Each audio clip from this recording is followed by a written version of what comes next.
Unit 10, Reading 1, page 146. Giving nature a hand. For most of human history, humans have had to live with the body that nature gave them. They lacked the knowledge to improve eyes that couldn't see clearly, or help ears that couldn't hear. Such disabilities were more than an inconvenience for early humans. They were a threat to their existence. A person with impaired vision might not be able to hunt or work with tools, for example. Over time, the incentive to survive led people to develop devices that would fix these impaired conditions. Early ways to improve vision. During his 12th century travels through China, Marco Polo supposedly saw people using eyeglasses. Soon, eyeglasses came into common use in Italy. The objective of the earliest lenses was to help people see things that were close up so they could do tasks like carving or sewing. Soon after, lenses to help people see distant objects became common. In the 18th century, the two types of lenses were combined in one pair of bifocal lenses, so individuals who were both far-sighted and nearsighted needed just one pair of eyeglasses. Early glasses were held in the hand or clipped on the nose, held there by the tension of the stiff wire they were made from. Modern framed glasses, suspended from the ears by earpieces, were uncommon until the 19th century. Improving vision today. Nowadays, other options are available. For example, about 2% of the people in the world opt for contact lenses, which lie on the surface of the eye. Fortunately, corneal implants and laser surgery may one day eliminate the need for corrective devices altogether. Ways to improve hearing. No evidence exists of an early device to enhance hearing, but it probably did exist. It was likely a hollow, cone-shaped animal horn with the point cut off. Held with the tip by the ear, the horn could be directed toward a voice, for example, so sound waves from the voice could be focused into the ear. In the 20th century, battery-operated hearing aids became common. The components included a case that contained a battery and a sound amplification device. A wire attached the device to a disc that was inserted into the ear. Today, thanks to electronics, tiny devices that fit behind the ear contain both energy cells and an amplifier. They provide not only better amplification, but also better discrimination between various sounds. There is now a surgical alternative to improve hearing without an external device. A medical evaluation can determine whether this alternative, a cochlear implant, might be right for someone with a hearing loss. Replacing teeth. Tooth loss was common among our early ancestors due to accidents, infection, and disease. Being toothless affected people's ability to eat and speak clearly. It also made them physically unattractive.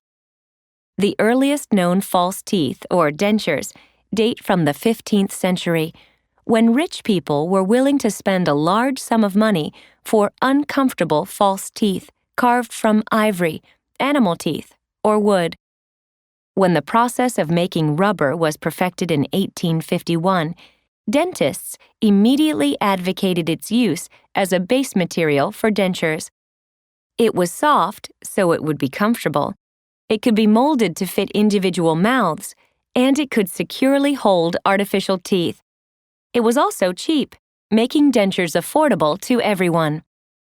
Today, dental implantation is available for people who need to replace one or several teeth.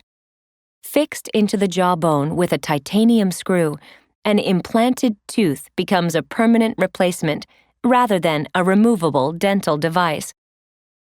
The exploration of an ancient Mayan burial site in Honduras uncovered the tomb of a young woman confined there for 1,400 years. Her jawbone contained 3 tooth-shaped pieces of seashell embedded into the bone in spots where 3 of her natural teeth were missing. Was the dental implant a punishment imposed on her? Or was it a voluntary procedure? Were the Mayans the first humans to give nature a hand with dental implants? Unit 10. Reading 2. Page 154. Bionic people. Some 40 years ago, a bionic man was the hero in a science fiction television series called The $6 Million Man. In the series, an astronaut has a terrible accident. His damaged arms and legs are replaced with high-tech artificial ones costing $6 million. The new arms and legs made him bionic, part human and part machine. More recently, a real bionic man has been created, and for a sum nearly as great as the original one. Jesse Sullivan can't run 60 miles per hour, but he does have a bionic arm to replace one he lost in an accident. This new arm is not science fiction. It is the world's first thought-controlled artificial arm. Jesse's story. In 2001, Jesse Sullivan was 54 years old and working as a lineman for an electrical power company. Somehow, he made an error and contacted with a live wire on the ground that gave him a 7,200-volt shock of electricity. His arms were destroyed. After recovering from the accident, Jesse got a set of artificial arms. He controlled them by moving his back muscles and pressing tabs with his neck. He learned quickly and did well, so his doctors at the Rehabilitation Institute of Chicago advocated using him as a research subject. He would continue to use a conventional artificial right arm, but his new left arm would be a 12-pound neuro-controlled bionic arm. Instead of using his body to move it, he would use his brain. Jesse underwent surgery to prepare for this. The objective was to isolate the healthy nerves that once controlled movement in Jesse's left arm. These nerves were reattached to muscles in Jesse's chest.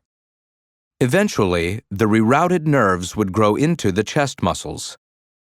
Finally, electrodes were attached to Jesse's chest and connected to his artificial arm. Now, when Jesse tenses these chest muscles, it creates a tiny electrical signal.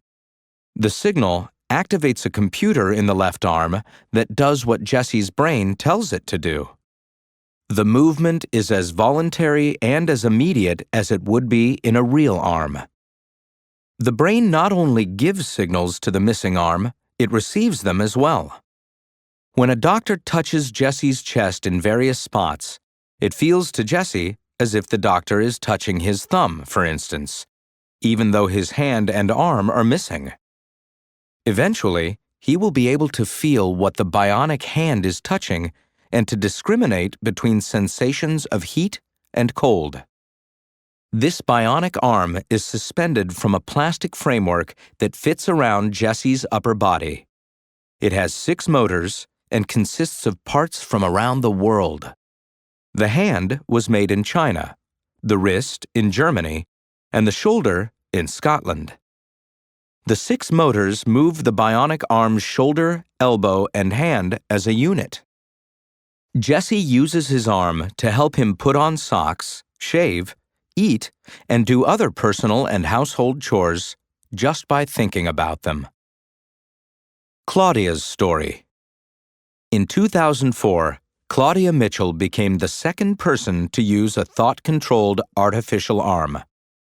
That year, the 24-year-old woman lost her left arm in a motorcycle accident. While she was recovering from her accident, she worried about her future. She was very brave. She did not want the accident to impose restrictions on her or confine her to her house. She saw no alternatives until she read a magazine article about Jesse Sullivan and his bionic arm. The article gave her the incentive to try to get her own bionic arm. She said to herself, "I've got to have one of those." Her doctors evaluated her and agreed to make her into a bionic woman. After surgery, Claudia was fitted with a 10-pound artificial arm that she controls with her brain. She mastered the use of her new arm and entered college. Today, a disproportionate amount of research into brain-controlled artificial arms is focused on implanting sensors in the brain to link the brain to the arm. Dr. Todd Kuiken, who heads the neural engineering program at the Chicago Institute, rejects this approach. He says of the technique used with Jessie and Claudia, "The exciting thing about this technique is we are not implanting anything into the body."